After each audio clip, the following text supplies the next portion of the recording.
This is just a sample of the audiobook. To get the complete audiobook, access the link posted in the first comment.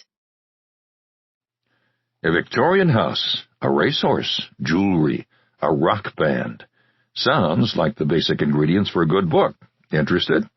Read on. Who would have thought that a bet placed on a racehorse would influence the course of popular music and the sport of thoroughbred racing? You don't believe it? Well, it's true. I was there. My mother, Mona Best, pawned all her jewelry and bet on a horse called Never Say Die, ridden by a young jockey named Lester Piggott, to win the 1954 English Derby. The horse won at the magnificent payoff of 33-1, and with the winnings, Mona bought a spacious Victorian house at 8 Hayman's Green in Liverpool, the cellars of which she turned into the world-famous Casbah Coffee Club. The Casbah became the catalyst for the Mersey Beat sound, and was a springboard for the Beatles. The rest, you might say, is history, because the Beatles went on to become the biggest icons of the music industry and the most successful group in history. Never Say Die's Derby victory, which was so important to my family and to the career of the Beatles, also had a major impact on the sport of thoroughbred racing, which you will learn about in this book. In these pages you will encounter a wide cast of characters, including Never Say Die's owner, trainer, and jockey, as well as many others who had a hand in raising and racing the horse that made history. Never Say Die joined 21 rivals on that chilly and damp June afternoon at the Derby starting line.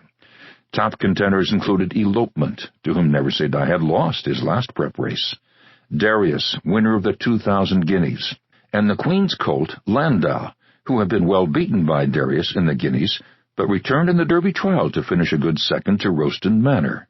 In the car ride to Epsom with his father that morning, the jockey, Lester Piggott, decided that although Darius's ability to last the entire 1.5 miles was questionable, he would likely be among the early leaders in the race.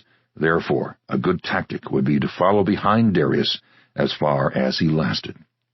At the starter's order, Never Say Die, wearing saddlecloth number 5, was away cleanly and fell in just behind the first group of front runners. Lester sat patiently as the field rounded the first turn, laying up handy in the early stages, never getting detached from the leading group, he would later recall.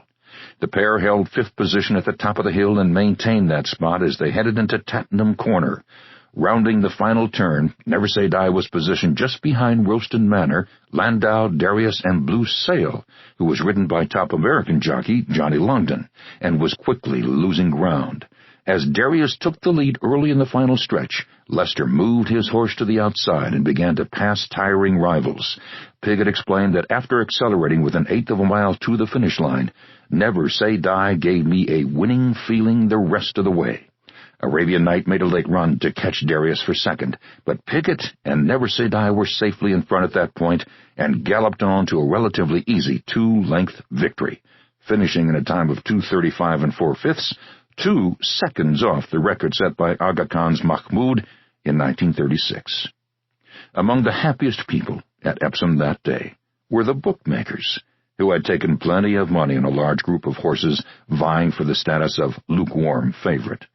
Few serious gamblers had bet on the winner, however.